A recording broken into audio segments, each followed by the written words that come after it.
आज हम लोग पढ़ने जा रहे हैं क्लास 11th का वीडियो लेक्चर चैप्टर 2 का लास्ट लेक्चर, जिसमें हम लोग सीखेंगे इलेक्ट्रॉनिक कॉन्फ़िगरेशन, क्वांटम नंबर्स के बारे में। तो सबसे पहले बात कर लेते हैं। आपको बताया गया जो एटम होता है, क्या एटम किससे मिलके बना है?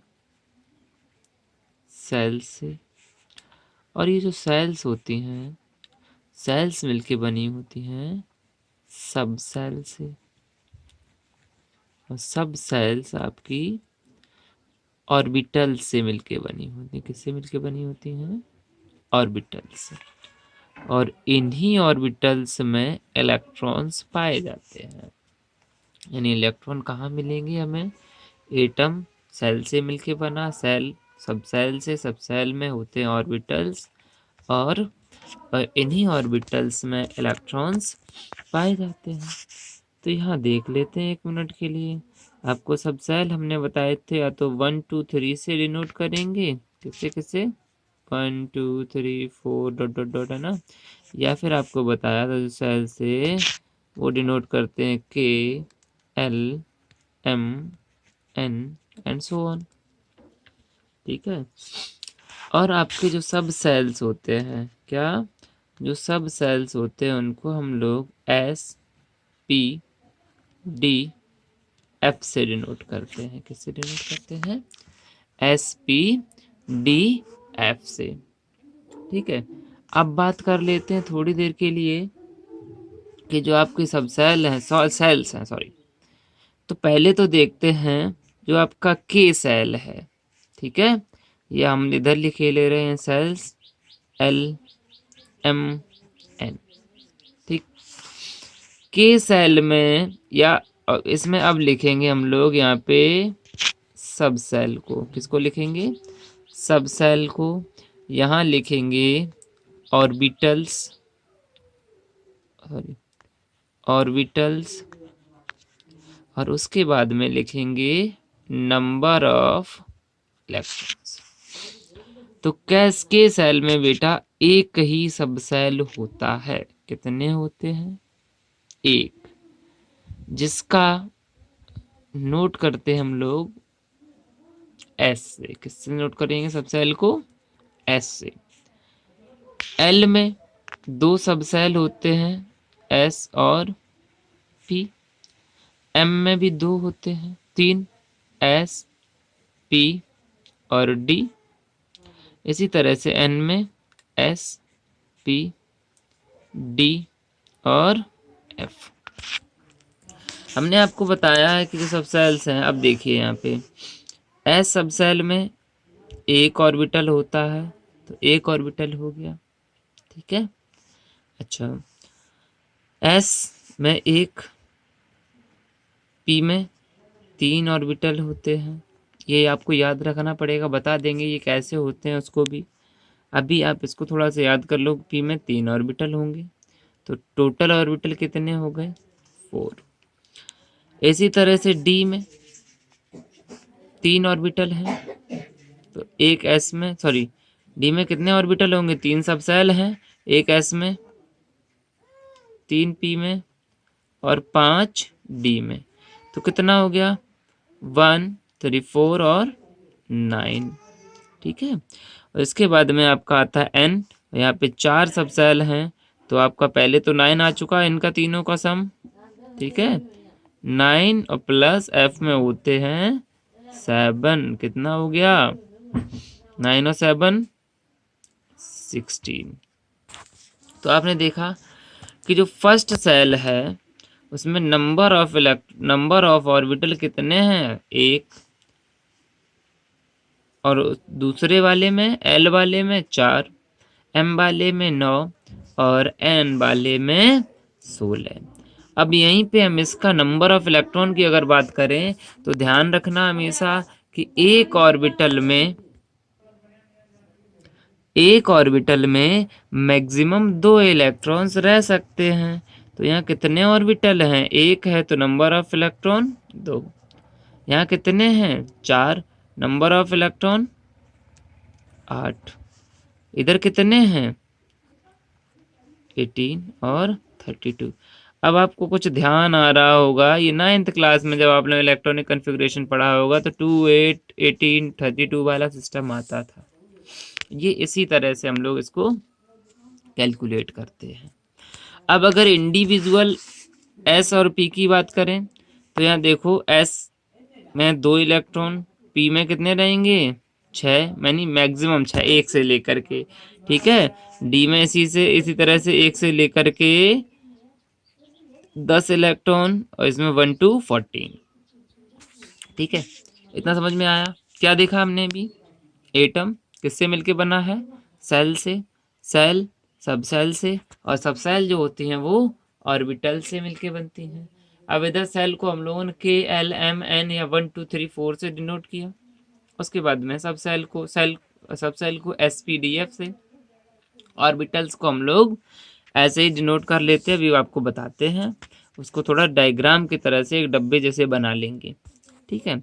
तो अगर हम बात करना चाहें कि किसी भी एटम का या एलिमेंट का इलेक्ट्रॉनिक कॉन्फ़िगरेशन क्या होता है या कैसे निकालते हैं, ठीक है।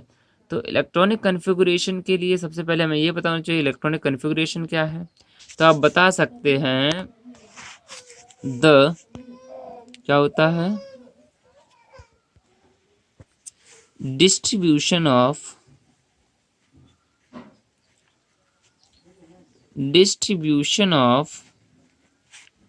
electrons in the orbitals of an atom। Electrons का किसी भी एटम के ऑर्बिटल्स में जो डिस्ट्रीब्यूशन होता है उसको हम लोग क्या बोलते हैं, इलेक्ट्रॉनिक कॉन्फ़िगरेशन। किसी भी चीज़ का इलेक्ट्रॉनिक कॉन्फ़िगरेशन पढ़ने के लिए हमें सबसे पहले एक रूल दिया जाता है जिसको हम लोग बोलते हैं ऑफ वाउ प्रिंसिपल। क्या बोलते हैं, ऑफ वाउ प्रिंसिपल। अभी देखते हैं इसको। ऑफ बाउ प्रिंसिपल में क्या है, सबसे पहले आप ये ध्यान रखो कि जो ऑफ बाउ है ये वर्ड किसी भी साइंटिस्ट का नेम नहीं है। पहली बात तो ये साइंटिस्ट का नेम नहीं है। अब आप कहोगे सर ये है क्या, ये एक जर्मन वर्ड है जिसका मतलब होता है कंस्ट्रक्शन। क्या होता है, कंस्ट्रक्शन या बिल्डिंग अप, है ना। तो यहां से देख लेते हैं according to this principle, in the ground state of the atoms the orbitals are filled in the increasing order of energies. इसको हम लोग अगर अपने शब्दों में बोलें तो आप कह सकते हैं कि किसी भी ऑर्बिटल्स में इलेक्ट्रॉन्स की फिलिंग तभी होगी जब लोअर एनर्जी वाले ऑर्बिटल्स पहले भर जाएं और हाई एनर्जी वाले ऑर्बिटल्स बाद में भरेंगे।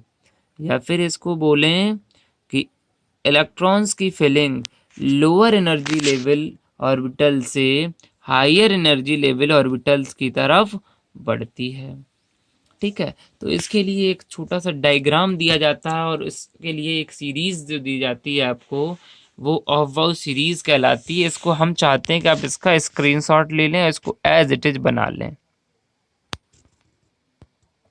देख लीजिए आप लोग, ठीक है।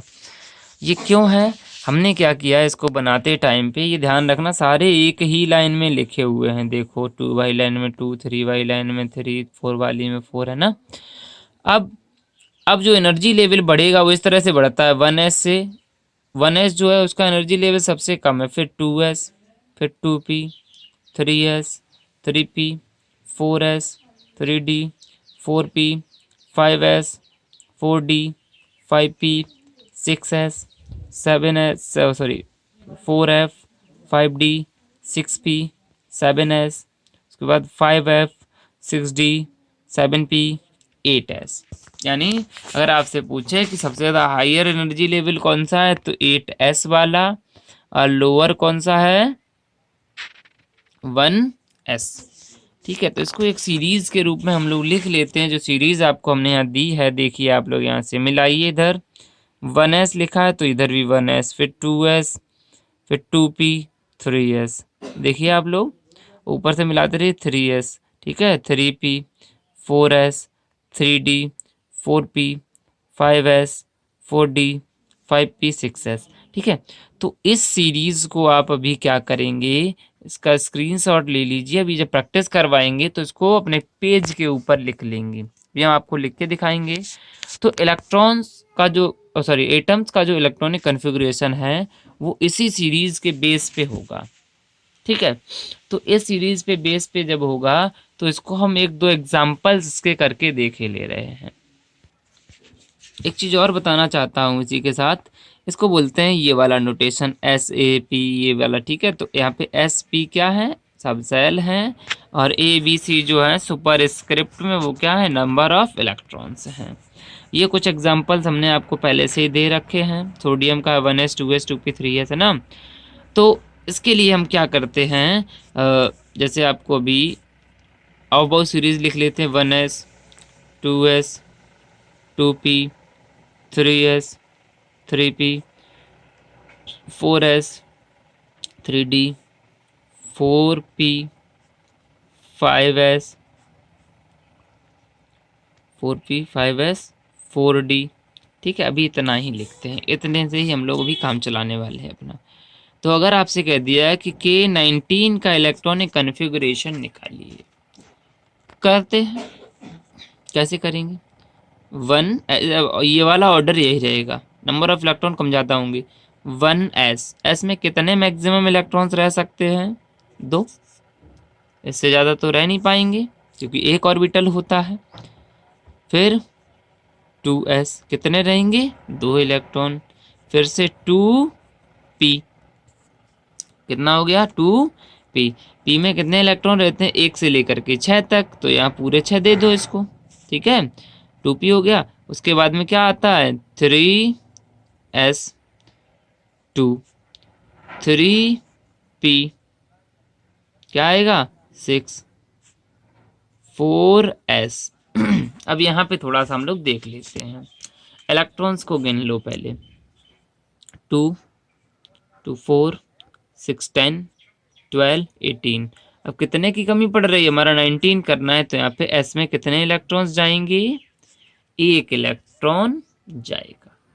समझ में आया, नहीं आया तो दूसरा करके देख लेते हैं।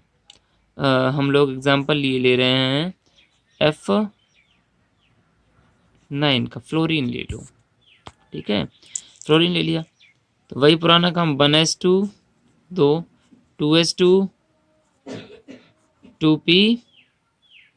अब यहाँ देखो 2 और 2 4 करने कितने हैं, 9। p में 1 से लेकर के 6 तक आ सकते हैं, तो कितने बचेंगे, 9 करने के लिए हमें 5 की ज़रूरत थी। यानी यहाँ p में या s में जो भी कमी रह जाती है लास्ट वाले में, वो हम लोग मिनिमम से मैक्सिमम तक भर सकते हैं, अंदर के पूरे फिल किए जाएंगे, ठीक है। तो यहाँ क्या हो गया, ये फ्लोरीन का हो गया, ठीक। अब एक और एग्जांपल ले लें, छोटा सा कोई भी ले लो, सल्फर ले लो, 16 होता है, 1s2 2s2 2p6 3s2 3p, देख लो, 2 2 4 और 6 10 और 2 12, 16 करने के लिए कितने की ज़रूरत है, 4 की। तो ये सबका इलेक्ट्रॉनिक कन्फिगरेशन हो गया, ठीक है। अब हम लोगों ने इलेक्ट्रॉनिक कन्फिगरेशन निकालना तो सीख लिया यहाँ से। अब एक इम्पॉर्टेंट चीज़ आती है इसमें, क्वांटम नंबर्स। क्या आती है, क्वांटम नंबर्स, ठीक है। तो उसको भी अभी देख लेते हैं। देखो क्वांटम नंबर्स क्या होते हैं, जैसे अगर आपसे कोई पूछे कि आपका मित्र कहाँ रहता है, तो आप बताओगे, कैसे बताओगे, कि वो उस क्षेत्र के, या जो भी क्षेत्र है आपका, ठीक है, और कि उस गांव या उस मोहल्ले में गली नंबर इतना, मकान नंबर इतने में रहता है, ठीक है। वैसे ही इलेक्ट्रॉन के लिए क्या है, इलेक्ट्रॉन के लिए उसका सेल नंबर, ठीक। तो सेल नंबर उसका स्टेट हो गया, जो भी बड़ी चीज़ है, टाउन हो गया। उसके बाद में सब सेल नंबर, उस स्टेट का, उस टाउन का मोहल्ला हो गया। उसके बाद आपका आता है ऑर्बिटल, किस गली में रहता है, यानी है ना। फिर उसके बाद आएगा इलेक्ट्रॉन जो कि उसका घर रहेगा। ठीक है, तो यहां से हम लोग देखते हैं a set of 4 numbers which give us complete information about all the electrons present in an atom is called the quantum numbers। यानी 4 नंबर्स का ऐसा सेट जो हमें इलेक्ट्रॉन की पोजीशन और उसकी प्रेजेंट के बारे में बताता है कि एटम में कहाँ पे प्रेजेंट होगा। उन नंबर्स को हम लोग क्वांटम नंबर्स के नाम से जानते हैं। और ये क्वांटम नंबर 4 होती हैं, जिसको हम लोग प्रिंसिपल क्वांटम नंबर, जिसको हम लोग स्मॉल n से डिनोट करेंगे। Azimuthal quantum number small l से डिनोट करते हैं। मैग्नेटिक क्वांटम नंबर m से डिनोट करते हैं। और अगला आता है स्पिन क्वांटम नंबर। तो मैग्नेटिक क्वांटम नंबर की थोड़ी देर बात, प्रिंसिपल क्वांटम नंबर की बात कर लेते हैं। It determines the size and to a large extent the energy of the orbital. ये किसी ऑर्बिटल का साइज और इसकी एनर्जी को बताता है। यानी अगर फर्स्ट सेल है, या फिर इसको यूं कह सकते हैं, it denotes the shell of the electron.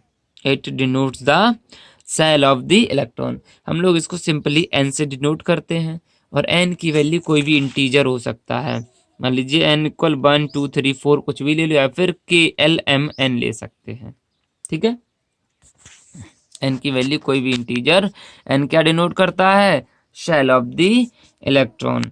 ठीक है, उसके बाद में आता है आपका एजीमुथल क्वांटम नंबर।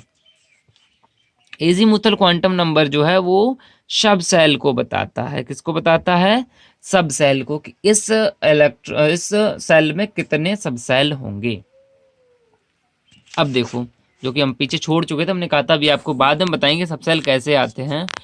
तो अगर L की वैल्यू हमें निकालनी है, तो L की वैल्यू होती है 0 से n-1 तक।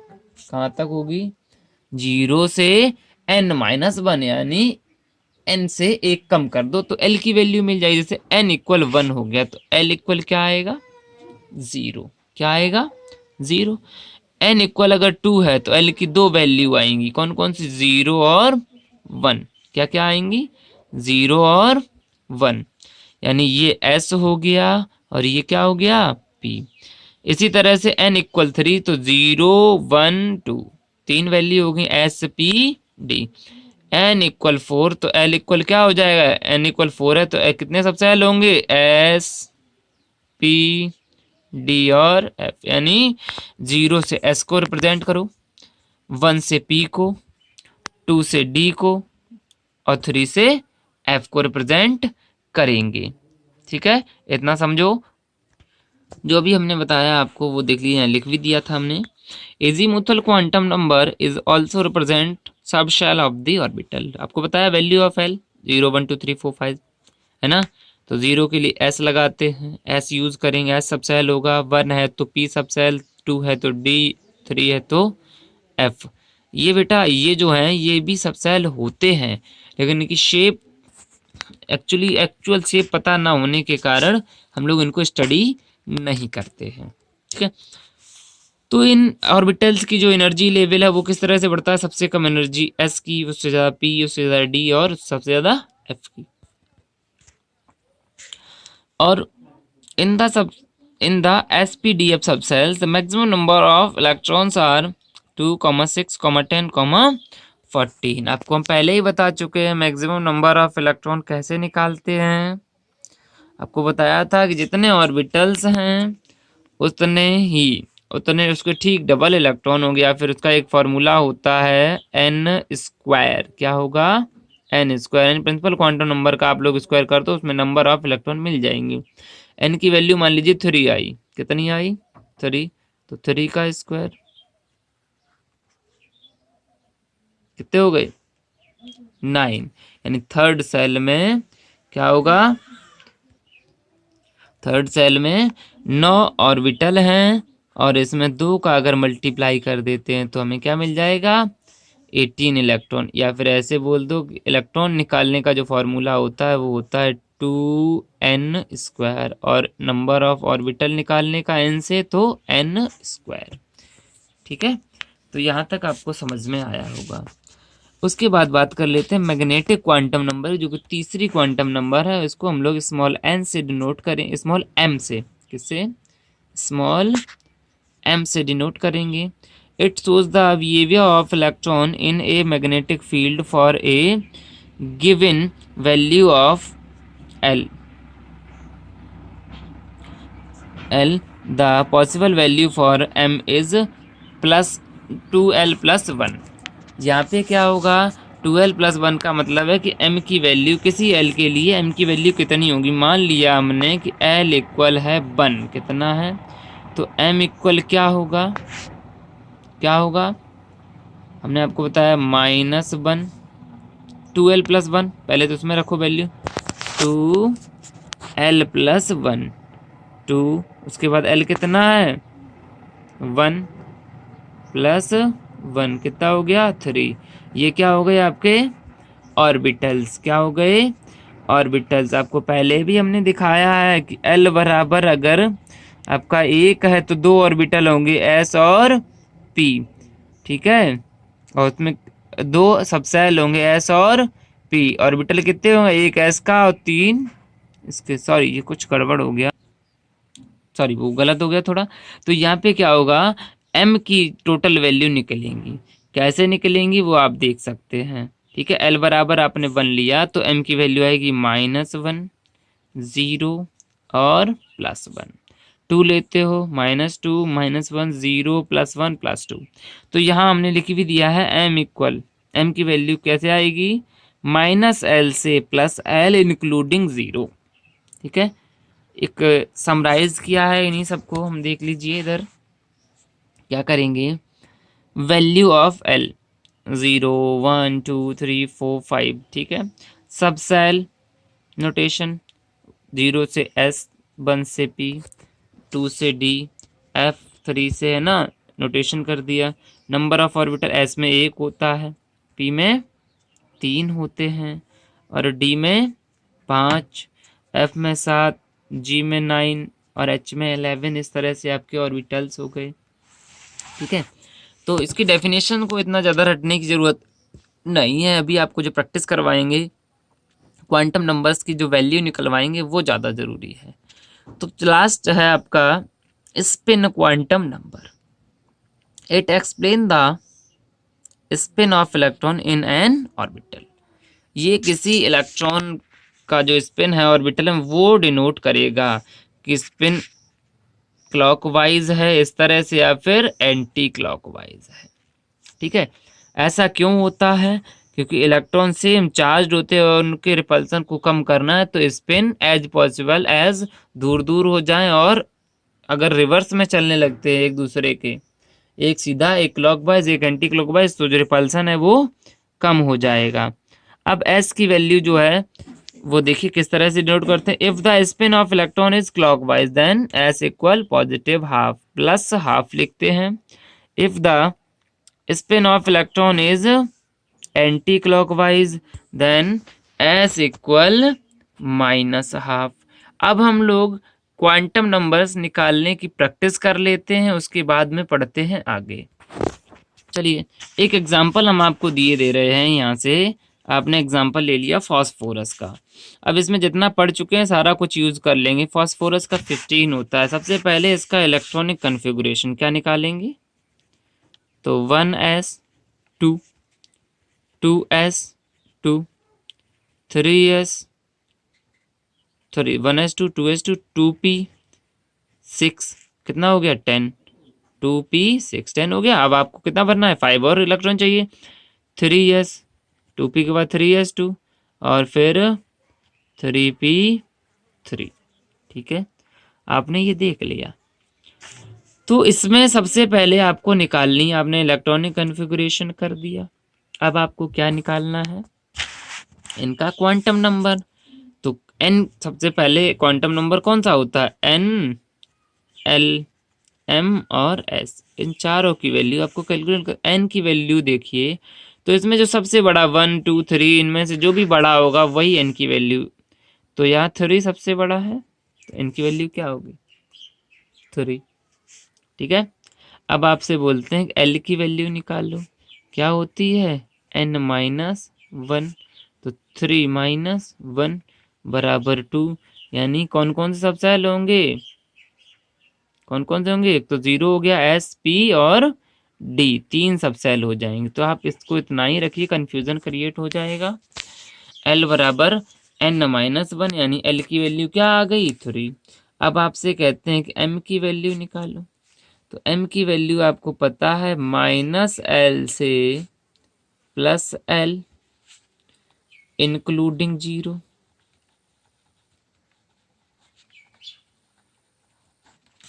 लिख दीजिए m इक्वल क्या हो जाएगा, सॉरी स्मॉल m इक्वल हो जाएगा, l की वैल्यू क्या आई 2 आई थी, तो -2 -1, अब वही 0 +1 और +2, इसमें प्लस ना लगाओ तब भी कोई समस्या नहीं है।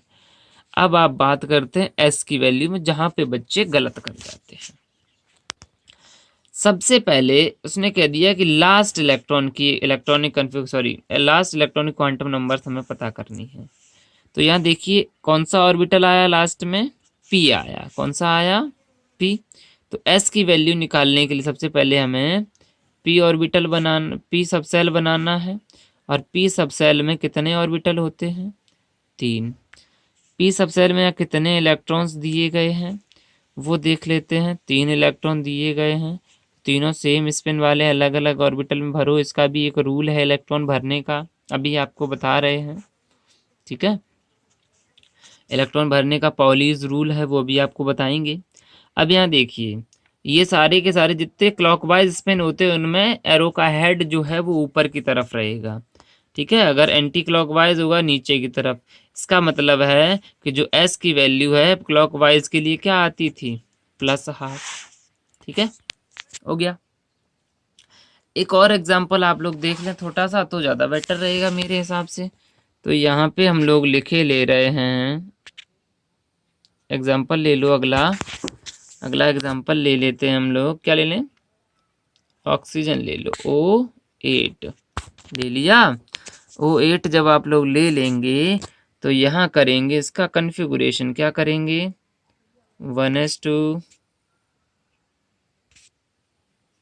2s2 2p 1s2 2s2 2p देख लेते हैं, 2 और 2 4, और यहाँ कितने रह गए अब आपको करने को 2s2 और 2p4, कितना आएगा 2p4 आ गया आपका।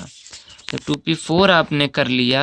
अब देखो इसके लास्ट इलेक्ट्रॉन की सारी क्वांटम नंबर्स निकालनी है, तो n इक्वल क्या हो जाएगा 2 है सबसे बड़ा, 2 हो गया। l इक्वल क्या हो जाएगा 2 - 1, 1 हो गया। m इक्वल क्या हो जाएगा -1, 0 +1। s की वैल्यू देख लेते हैं, p ऑर्बिटल है, p सबसेल है, 2 और 3 ऑर्बिटल होंगे, इलेक्ट्रॉन कितने हैं 4, तो पहले क्लॉकवाइज स्पिन चलेंगे सारे।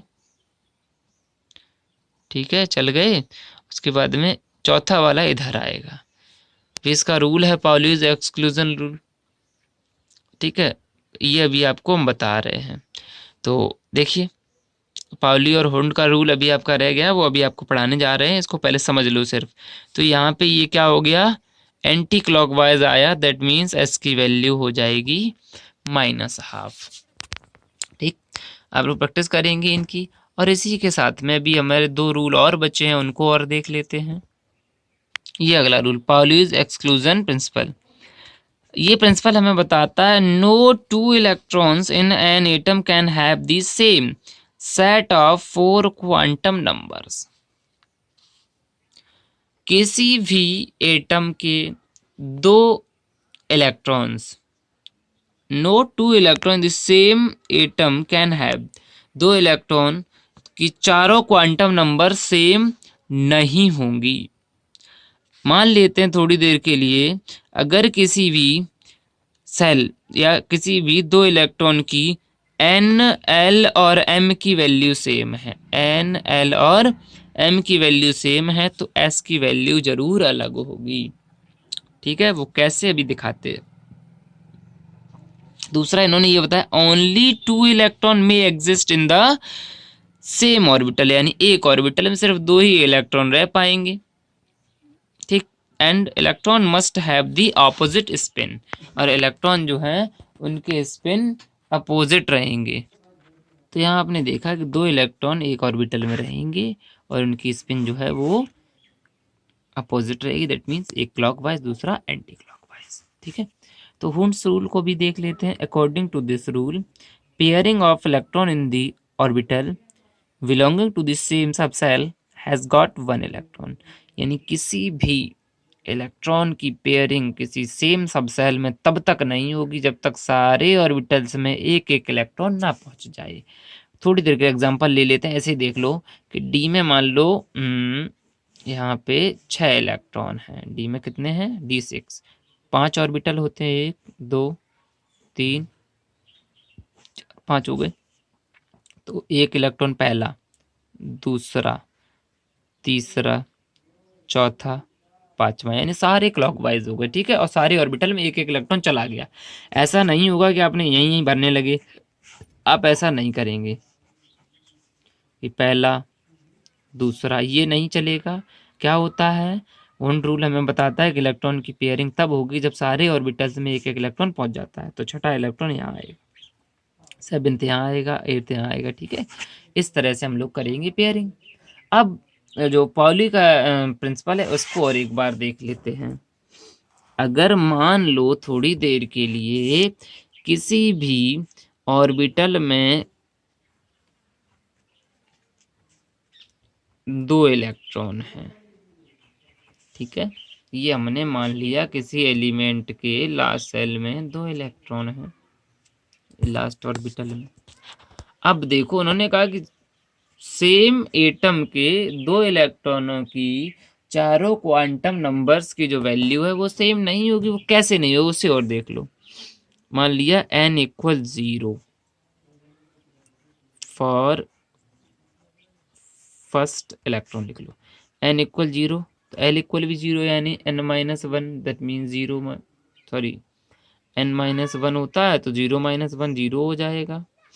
उसके बाद m की वैल्यू -l से +l या 0 सहित तो 0 हो जाएगी। अब बात करते हैं s की वैल्यू की। इलेक्ट्रॉन स्पिन कर रहा है उधर क्लॉकवाइज डायरेक्शन में तो +12। अब यहाँ सेकेंड इलेक्ट्रॉन के लिए देख लो, n इक्वल 0 रहेगा, ठीक है, l इक्वल 0 रहेगा, ठीक है, m इक्वल 0 रहेगा, ठीक है, लेकिन s की वैल्यू देखो, ये अब एंटी क्लॉकवाइज स्पिन में आ गया, इसका मतलब -12।